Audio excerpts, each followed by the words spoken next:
दोस्तों, स्वागत है आपका हमारे चैनल आर.के. वर्मा में गंगाराम पटेल और बुलाखीराम की नई रहस्यमय और मजेदार कहानी। दोस्तों, काशी यात्रा में गंगाराम पटेल और बुलाखीराम दिन भर की यात्रा करते हुए वे दोनों एक नए नगर में पहुंचे और उसी नगर में रात्रि बसेरा करने का निर्णय किया।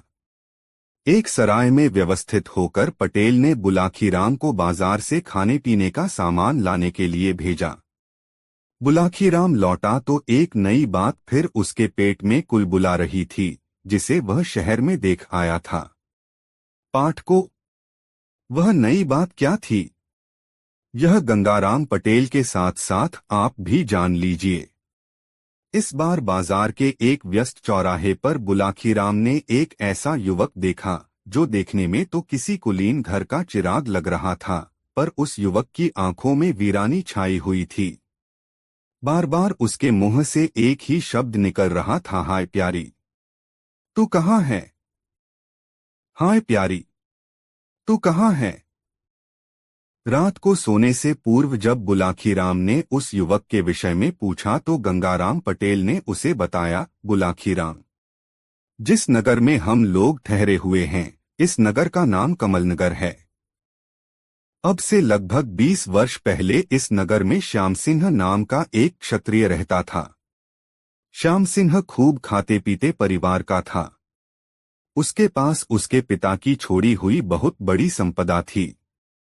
परिवार में पत्नी के अलावा एकमात्र पुत्र भुवन था, जिसकी आयु 10 वर्ष की हो चुकी थी। श्याम सिंह का परिवार बड़े आनंद के साथ जीवन व्यतीत कर रहा था कि एक दिन उस परिवार पर शनि की कुदृष्टि पड़ गई। एक रहस्यमय बीमारी की चपेट में आकर श्याम सिंह और उसकी पत्नी का अनायास ही देहांत हो गया। 10 वर्षीय भुवन अनाथ हो गया। बुलाखी भुवन की उम्र बेशक कम थी, किंतु उसके अंदर धैर्य और लगन की कोई कमी नहीं थी।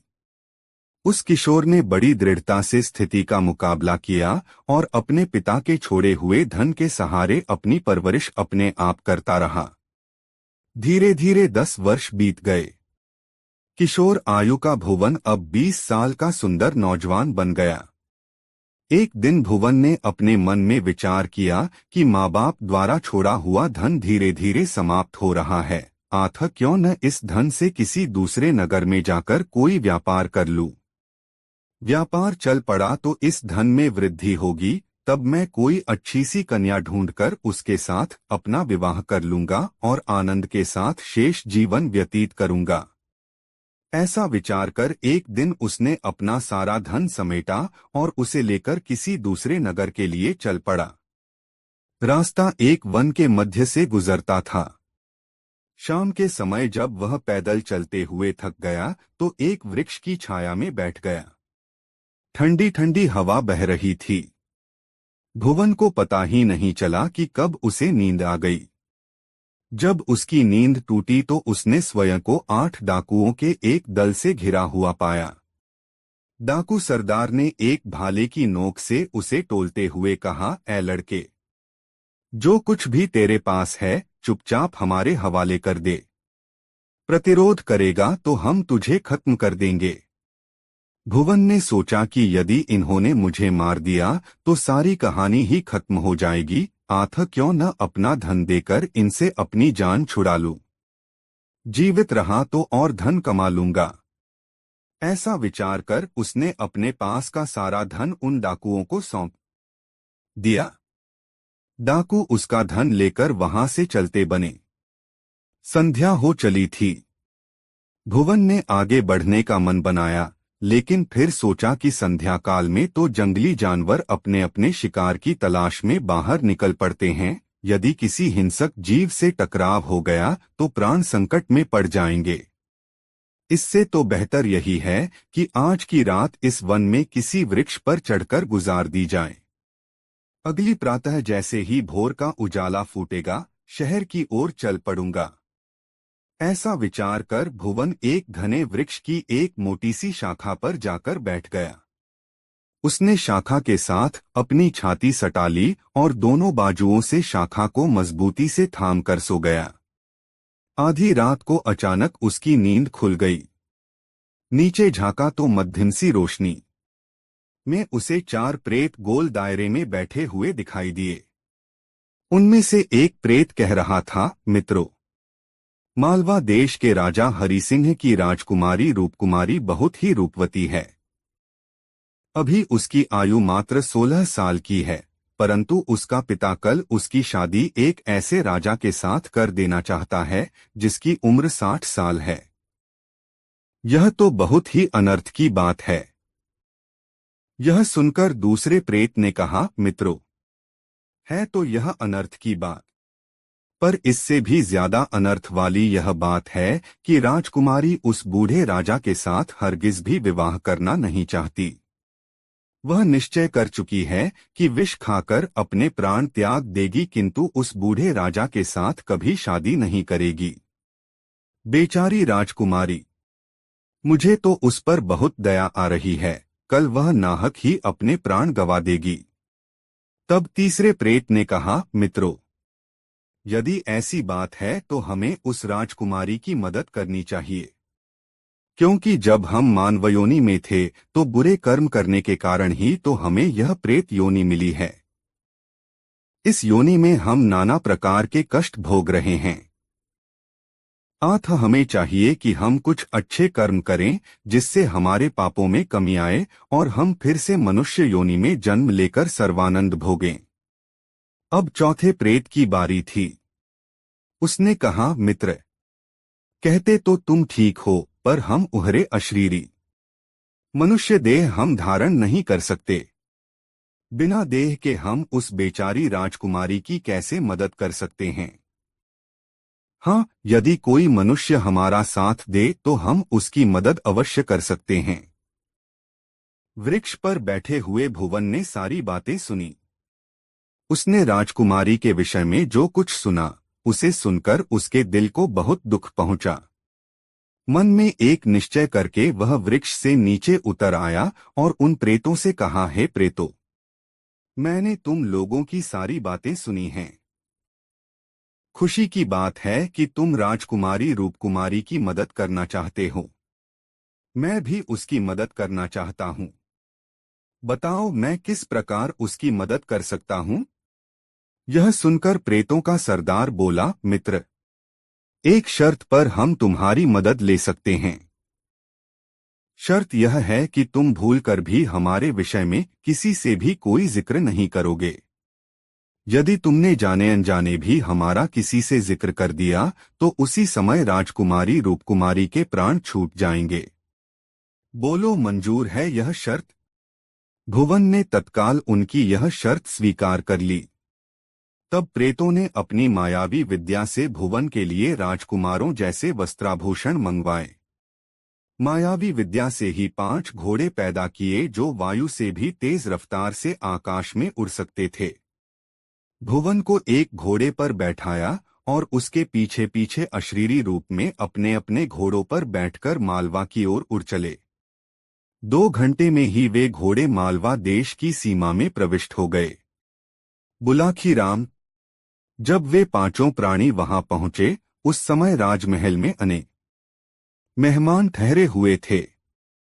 उन 5 प्रेतों ने भुवन को तो राजमहल में भेज दिया और स्वयं अदृश्य रहकर उसकी निगरानी करते रहे। राजकुमारी रूपकुमारी उस समय अपने कमरे में अकेली बैठी थी जब युवक ने उसके कमरे में प्रवेश किया। भुवन को वहां आया देख राजकुमारी आश्चर्यचकित रह गई। उसने भुवन से पूछा, हे युवक, तुम कौन हो और मेरे कक्ष में किधर से आ पहुंचे? भुवन ने कहा, हे राजकुमारी, मेरा नाम भुवन है। मुझे तुम्हारे विषय में सब कुछ मालूम हो चुका है कि तुम अपना विवाह उस बूढ़े राजा के साथ करना नहीं चाहती हो। मैं तुम्हारी सहायता करने के लिए ही यहाँ आया हूँ। भुवन सुंदर तो था ही, उसने राजकुमारी से जब यह विनम्रता के साथ कहा तो वह उसके व्यक्तित्व से बेहद प्रभावित हुई। उस समय भुवन का सहारा उसे भगवान का भेजा हुआ सहारा महसूस हुआ।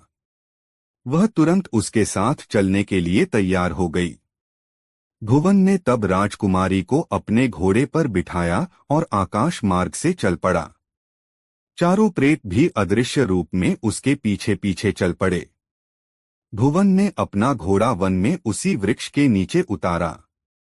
वहां अदृश्य रूप से उन प्रेतों ने युवक से कहा, हे युवक, अब तुम इस राजकुमारी को अपने नगर में ले जाओ और इसके साथ विधिवत विवाह करके सुखी और संपन्न जीवन व्यतीत करो, पर सावधान, हमारी हिदायतें याद रखना, भूलकर भी कभी किसी से हमारा जिक्र न करना। उत्तर में भुवन ने सिर हिलाकर अपनी सहमति प्रदान कर दी।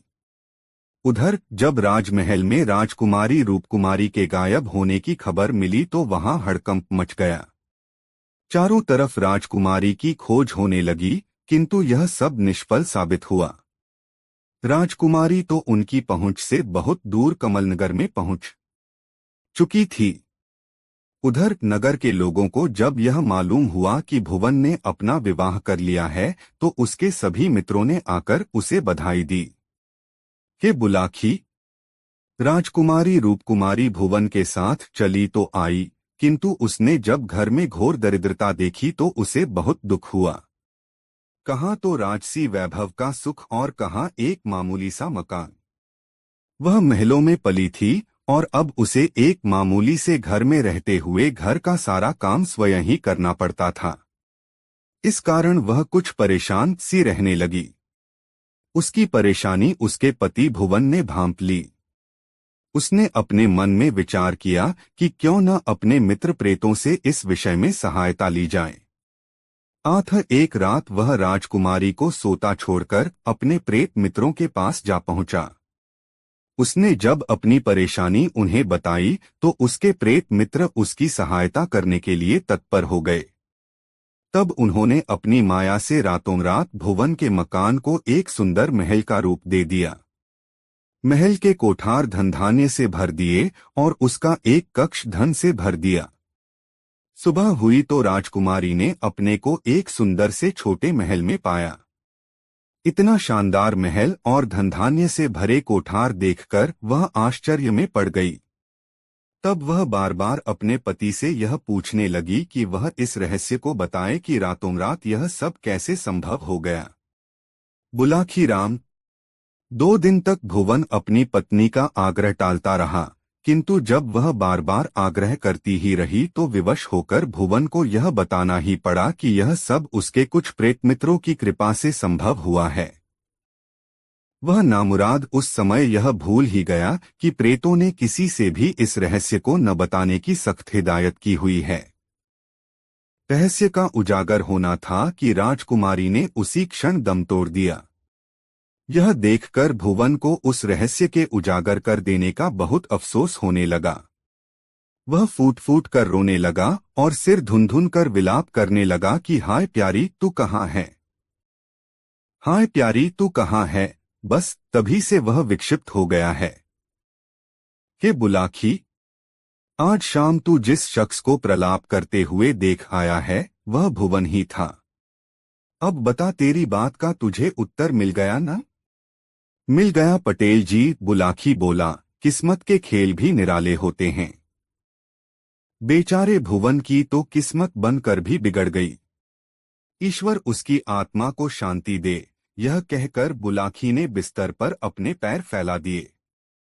शीघ्र ही वह नींद के आगोश में समा गया। पटेल तो पहले से ही खर्टी भरने लगे थे। दोस्तों, गंगाराम पटेल बुलाखीराम नाई की यह मजेदार कहानी आपको कैसी लगी कमेंट बॉक्स में जरूर बताएं। ऐसी और नई मजेदार कहानी सुनने के लिए हमारे चैनल आरके वर्मा को सब्सक्राइब जरूर कर लें और यह वीडियो अपने मित्रों के साथ जरूर शेयर करें। वीडियो देखने के लिए धन्यवाद। दोस्तों, काशी यात्रा से वापसी कर गंगाराम पटेल और बुलाखीराम नाई ने दिन भर की यात्रा समाप्त कर एक नए नगर में प्रवेश किया। वहां उन्होंने ठहरने के लिए एक उचित स्थान की खोज की और वहीं रैन बसेरा करने का निश्चय कर लिया। हस्बे मामूल के मुताबिक पटेल ने बुलाखी को पैसे देकर शहर में भोजन का सामान लेने भेज दिया और स्वयं अपनी दिनचर्या को निपटाने में व्यस्त हो गए। बुलाखी इस बार भी लौटा और एक नई खबर उसके पास तैयार थी। उसने सोचा इस खबर को पटेल को अभी सुनाऊंगा तो पटेल जी यह कहकर टाल देंगे कि रात्रि होने दे, भोजन करने के पश्चात बिस्तर पर लेटते समय तुझे तेरी बात का उत्तर दे दूंगा। इसलिए उसने वह बात उस समय पटेल को नहीं बताई। वह बात को पेट में डाले रहा। जब वे दोनों भोजन करके निवृत्त हो गए तब बुलाखी ने बात छेड़ी। पटेल जी, आज भी इस शहर में मैं एक नई घटना देख आया हूं। ठीक है, उस घटना का वर्णन कर, फिर उसे सुनकर मैं तेरी बात का उत्तर दूंगा, पटेल ने कहा। पटेल जी, आज इस नगर में मैंने एक स्थान पर कुछ लोगों को खड़े देखा तो उत्सुकतावश मैं भी यह देखने पहुंच गया कि ये लोग गोलदायरा सा बनाए क्या कर रहे हैं। मैं भीड़ के मध्य पहुंचा और आगे को दृष्टि दौड़ाई तो देखा कि एक आदमी जमीन के अंदर सिर तक गड़ा है। उसका सारा शरीर तो भूमि में दबा हुआ था, मात्र उसका सिर ही जमीन से बाहर था। वहीं एक बड़ी सी जूती पड़ी थी। लोग बारी बारी से उस व्यक्ति के नंगे सिर पर जूती मारते और आगे बढ़ जाते थे। यह देखकर मेरी जिज्ञासा बढ़ गई और मैं मन में यह विचार करता हुआ लौट आया कि इसका रहस्य पटेल जी से ही पूछूंगा। अब आप मुझे उस व्यक्ति के विषय में बताएंगे तो मेरी जिज्ञासा शांत होगी। बुलाखी, तेरी जिज्ञासा मैं अवश्य शांत करूंगा, लेकिन तुम कहानी के बीच बीच में हुकारा जरूर देते रहना ताकि मुझे लगे कि तू ध्यान और दिलचस्पी से सारी कहानी सुन रहा है, पटेल ने कहा। मैं ऐसा ही करूंगा पटेल जी, बुलाखी ने कहा। अब आप अपनी कहानी आरंभ तो कीजिए। तो सुन बुलाखी, यहाँ से बहुत दूर चंपावती नाम का एक नगर है। उस नगर पर राजा चंद्रदत्त का अधिकार था। चंद्रदत्त के पिता की कुछ ही समय पहले मृत्यु हुई थी। जब चंद्रदत्त राजगद्दी पर बैठा तो वह प्रजा के कल्याण के लिए नई नई योजनाएं सोचने लगा। लेकिन कहावत है कि मेरे मन कछु और है, साईं के मन कछु और। राजा जब तक प्रजा के हित में उन योजनाओं को अमली जामा पहनाता, नगर में एक महामारी फूट पड़ी। उस महामारी से सैकड़ों लोग नित्य ही कालकवलित होने लगे। हालत ऐसी हो गई कि जब घर वाले घर के मृत व्यक्ति को श्मशान में दाह कर वापस लौटते तो उन्हें घर में दूसरी लाश तैयार मिलती।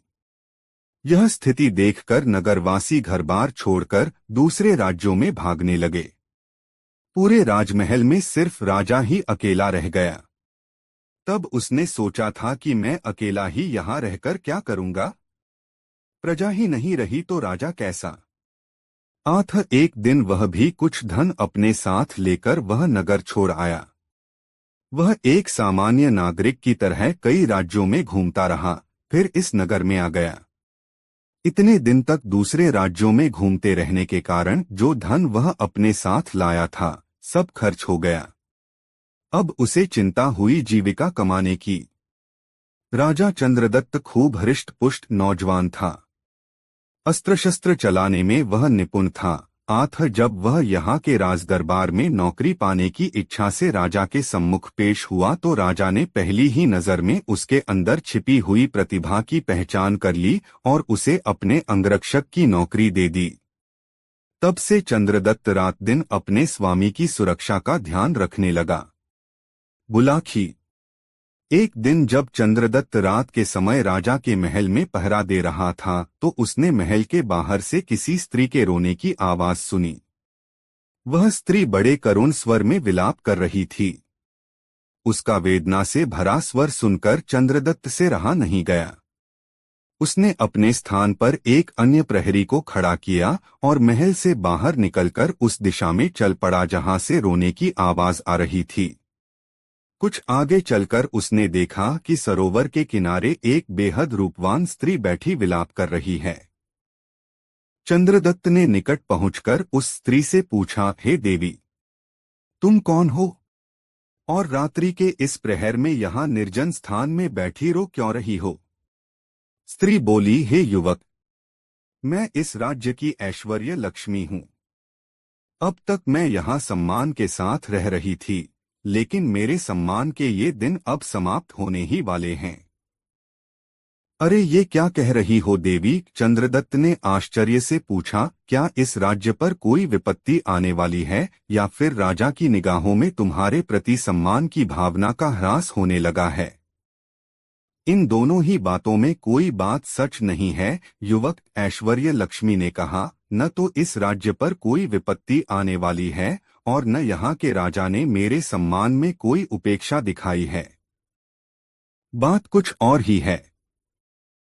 मैं अपने लिए नहीं, यहाँ के राजा के जीवन के लिए चिंतित होकर रो रही हूँ। अब से 8वें दिन यहाँ के राजा पर घोर संकट आएगा। उस संकट में या तो उसके प्राण चले जाएंगे या फिर शेष जीवन उसे कारागार में व्यतीत करना पड़ेगा। उसी आशंका को जानकर मेरी रुलाई फूटी पड़ रही है। आगाम स्वयं को रोने से रोक नहीं पा रही हूँ। यह सुनकर चंद्रदत्त ने पूछा, हे देवी, मैं इस राजा का एक छोटा सा सेवक हूँ। राजा ने मुझे अपनी सुरक्षा के लिए नियुक्त किया हुआ है। यदि मेरे होते हुए राजा का जीवन किसी खतरे में पड़ता है तो यह मेरे लिए लज्जा की बात होगी। मुझे कोई ऐसा उपाय बताओ कि मैं सतर्क रहकर हर क्षण अपने स्वामी की रक्षा कर सकूं। हे युवक, ऐश्वर्य लक्ष्मी बोली, कभी कभी सतर्कता बरतने से बड़ा संकट भी टल जाया करता है।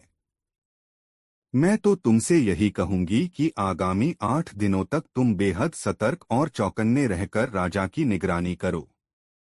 हो सकता है तब वह विपत्ति स्वयं ही किनारा कर ले। मैं ऐसा ही करूंगा देवी। बस मुझे आपका आशीर्वाद चाहिए। ऐसा कहकर चंद्रदत्त ने झुककर ऐश्वर्य लक्ष्मी के पैर छूने चाहे, पर वह उसी क्षण अंतर्धान हो गई। बुलाखी। चंद्रदत्त ने वापस लौटकर जब राजा को यह बात बताई तो वह भी आशंकित हो गया। उसने अपने महल की सुरक्षा व्यवस्था बढ़ा दी और सैनिकों के कठोर पहरे में बाहर आने जाने लगा। 7 दिन तक कोई घटना नहीं घटी, लेकिन 8वें दिन एक घटना का सूत्रपात हो गया।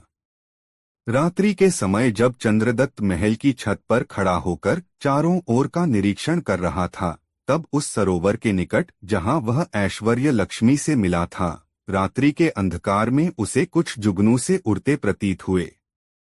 उसने गौर से निरीक्षण किया तो देखा कि वह जुगनू नहीं, मशालों की रोशनी थी, जिन्हें किसी तरह इस प्रकार ढक दिया गया था ताकि उनका प्रकाश चारों ओर न फैलकर एक ही दिशा में इंगित रहे। जुगनू की चमक तो जलती बुझती रहती है, लेकिन दिखाई देने वाली चमक स्थिर थी। उन रोशनियों को देखकर चंद्रदत्त के मन में एक ही विचार उभरा, खतरा। तब वह तलवार लिए छत से उतरकर उसी दिशा में दौड़ गया। वहां पहुंचकर वह एक स्थान पर छिपकर खड़ा हो गया। थोड़ी ही देर बाद कमर में हथियार बांधे लगभग 20 नकाबपोशों का दल वहां पहुंचा। वहां उन्होंने एक जगह से कूड़े का एक बड़ा सा ढेर हटाया। ढेर हटा तो वहां एक सुरंग का मुहाना दिखाई देने लगा। तब वह नकाबपोश एक एक करके उस सुरंग में उतरते चले गए। जब वह नकाबपोश सुरंग में कुछ आगे बढ़ गए तो चंद्रदत्त भी पीछे से सुरंग में उतर गया और दूर रहकर मशालों की मध्यम रोशनी में रास्ता तलाशता उनके पीछे पीछे चल पड़ा। बुलाखी राम। उस सुरंग का मुख सीधे राजा के कक्ष में ही खुलता था। स्वयं राजा को भी इस सुरंग के विषय में कुछ पता नहीं था, किंतु उसके शत्रु न जाने कैसे उस सुरंग के विषय में जान गए थे। बहरहाल 20 नकाबपोश सुरंग के दरवाजे पर पहुंचे। वहां उन्होंने कोई पत्थर हटाकर सुरंग का द्वार खोला और एक एक करके राजा के कक्ष में पहुंच गए। उनके पीछे पीछे चंद्रदत्त भी सुरंग के मुख के पास पहुंच गया, किंतु उसने राजा के कक्ष में घुसने का कोई प्रयास नहीं किया, अपितु उसी स्थान पर उन नकाबपोशों के लौटने की प्रतीक्षा करने लगा। नकाबपोशों ने बड़ी आसानी से राजा को काबू में कर लिया। राजा गहरी नींद में था। सोते में ही राजा को दबोचकर नकाबपोशों ने उसके हाथ पांव रस्सियों से बांध दिए और उसके मुंह में कपड़ा ठूंस दिया ताकि वह चिल्ला न सके। बाहर पहरे पर नियुक्त किसी भी प्रहरी को इस घटना की भनक तक न मिली। नकाबपोश जैसे आए थे उसी तरह एक एक करके सुरंग में उतरने लगे। बस यही मौका था चंद्रदत्त को पराक्रम दिखाने का। जैसे पहला नकाबपोश पेट के बल रेंगता हुआ गुफा में दाखिल हुआ, चंद्रदत्त ने खट से उसका सिर काटकर आगे की ओर फेंक दिया। उसका धड़ खींचकर उसने दीवार के साथ सटाकर खड़ा कर दिया। इसी तरह उसने 19 नकाबपोश काट डाले। अब अंतिम नकाबपोश की बारी आई। एक साथ 2 आदमी गुफा में जा नहीं सकते थे, इसलिए उस नकाबपोश ने पहले बंधन में बंधे राजा को आगे खिसकाया। फिर वह स्वयं भी सुरंग में पेट के बल दाखिल होने लगा। चंद्रदत्त ने राजा को अंदर खींचकर उसे एक किनारे बैठाया और फिर तैयार होकर खड़ा हो गया। लेकिन इस बार उसने अंतिम आदमी पर अपनी तलवार न उठाई, वरन बलपूर्वक उस पर अधिकार कर लिया। उसने राजा के बंधन खोलकर उसी रस्सी से नकाबपोश को जकड़ दिया। फिर पहले उसने राजा को अपने कक्ष में भेजा और बाद में उस नकाबपोश को लाश की तरह घसीटता हुआ अंदर ले आया। अंदर लाकर जब उस नकाबपोश के चेहरे से नकाब हटाई गई तो उसका चेहरा देखकर दोनों की ही आंखें आश्चर्य से फटी की फटी रह गईं। जानते हो बुलाखी, वह नकाबपोश कौन था? वह नकाबपोश था राजा का रक्षा मंत्री। राजा उस मंत्री पर अपने प्रधानमंत्री से भी ज्यादा भरोसा करता था। राजा ने तब उसके अपराध के लिए दंड नियत कर दिया। उसने आदेश प्रसारित कराया कि इस विश्वासघाती मंत्री को जमीन में गाड़ दिया जाए, सिर्फ इसका सिर जमीन से बाहर रहे और जो भी व्यक्ति उस मंत्री के पास से गुजरे वह एक जूती उस एहसान फरामोश के सिर में जरूर मारे। सोहे बुलाखी, आज तू जिस दृश्य को देखकर आया है वह उसी समय का है। नगरवासी अपने राजा की आज्ञा के अनुसार उस नमकहराम मंत्री के पास जाते हैं और एक जूती उसके सिर में मारकर आगे बढ़ जाते हैं। कहानी समाप्त कर पटेल ने बुलाखी से पूछा, बुलाखीराम, अब तो तुम्हारी शंका का समाधान हो गया ना?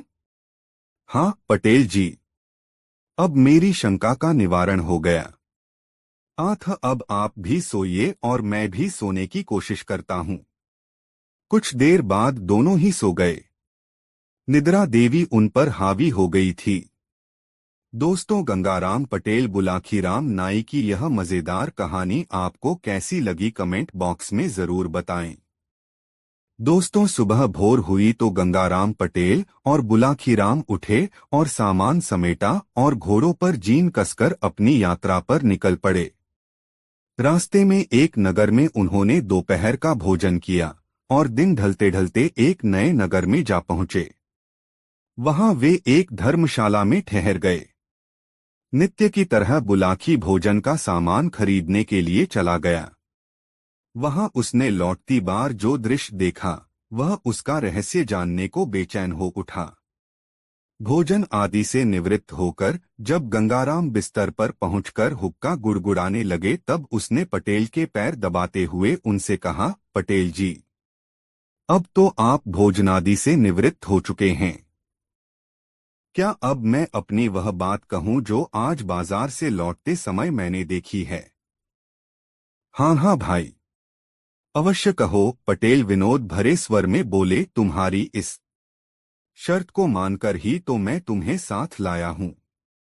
मुझे मालूम है कि मैंने तुम्हारी शंका का समाधान न किया तो सवेरा होते ही तुम मेरा साथ छोड़कर वापस लौट जाओगे। अपनी बात अवश्य कहो। पटेल जी, आज जब मैं बाजार से सामान खरीदकर वापस लौट रहा था तो मैंने एक दुकान के बाहर भीड़ जुटी हुई देखी। यह देख मैं भी यह जानने के लिए वहां ठहर गया कि देखूं माजरा क्या है, किस कारण यह भीड़ खड़ी है। मैंने देखा कि एक वैश्य की दुकान के नीचे एक 12-13 वर्षीय लड़के की लाश पड़ी हुई है। लाश के समीप ही उस लड़के के माँ बाप बैठे सिसक रहे थे। तभी एक व्यक्ति वहां पहुंचा। उसमें और वैश्य में कुछ वार्तालाप हुआ। फिर उस व्यक्ति ने लड़के के पिता से किसी बात की शपथ लेने के लिए कहा। लड़के के पिता ने जैसे ही शपथ ली कि मृत लड़का जीवित होकर खड़ा हो गया, यह देखकर मेरी हैरत का ठिकाना न रहा। मैं तत्काल वहां से चलकर आपके पास पहुंचा। बस तभी से मेरे पेट में इस बात का रहस्य जानने के लिए मरोड़े उठ रही थीं, किंतु मुझे यह भी मालूम था कि आप बिस्तर में जाने से पहले कुछ बताएंगे नहीं, इसलिए खामोश ही रहा। अब आप मुझे उस रहस्य के बारे में बतलाइए। सुनो, बुलाखीराम पटेल बोले, यहाँ से कुछ कोसों के फासले पर एक गांव है किशनपुर। उस गांव में रेवती रमन नाम का एक गरीब ब्राह्मण निवास करता था। उसकी पत्नी का नाम शीला था। नाम के अनुकूल उसकी पत्नी बहुत ही शील स्वभाव की थी। ब्राह्मण भी बहुत नेक और अच्छे आचरण वाला था। उनका एक बेटा भी था, जिसकी आयु तब 10 वर्ष की हो चुकी थी। उसका नाम था चंद्रदेव। रेवती रमन नाम का वह ब्राह्मण बहुत गरीब था। उसके पास जमीन भी ज्यादा नहीं थी। उस जमीन से जो भी अनाज पैदा होता, उसी के सहारे उनका निर्वाह होता था। अपनी आर्थिक स्थिति से तंग आकर एक दिन उसने अपनी पत्नी से कहा, सुनो शीला, यहाँ गांव में रहकर निर्वाह करना दिन प्रतिदिन मुश्किल होता जा रहा है। आठ मैंने निश्चय किया है कि 1-2 दिन में यह गांव छोड़कर किसी बड़े नगर को चल पड़ेंगे। बड़े शहरों में काम की कोई कमी नहीं होती। ईश्वर ने चाहा तो हम वहां किसी की नौकरी कर लेंगे और आराम से जीवन व्यतीत करेंगे। कुछ सालों बाद जब हमारे पास कुछ धन इकट्ठा हो जाएगा तो हम वापस लौट आएंगे और उस धन से कोई कारोबार कर लेंगे। इस तरह आसानी से हमारे जीवन का निर्वाह हो जाएगा। अब बताओ, तुम्हारी क्या राय है इस विषय में? मेरी राय तो वही है जो आपकी है, रेवती की पत्नी ने कहा। जैसा आपको उचित लगे आप वैसा ही कीजिए। मैं आपके साथ हूँ। इस प्रकार विचार करके रेवती अपनी पत्नी और पुत्र को साथ लेकर शहर के लिए चल पड़ा। शहर में पहुंचकर रेवती रमन ने एक वैश्य के यहाँ नौकरी कर ली। उसकी पत्नी ने भी एक महाजन के यहाँ खाना बनाने की नौकरी कर ली। इस तरह से उनका निर्वाह ठीक ढंग से होने लगा। रेवती रमन मेहनती आदमी था। 1 साल बाद उसका काम देखकर वैश्य ने उसकी तनख्वाह बढ़ा दी। इस तरह से वह अपने परिवार का भरण पोषण करने के पश्चात कुछ धन भविष्य के लिए बचाने लगा। 3 साल के बाद उन दोनों की कमाई से 5,000 रुपए इकट्ठे हो गए। तब दोनों ने अपनी अपनी नौकरी छोड़ दी और अपने गांव लौट पड़े। शाम के समय वे इसी नगर में पहुंचे। उन्होंने रात्रि विश्राम के लिए किसी उपयुक्त जगह की जानकारी चाही।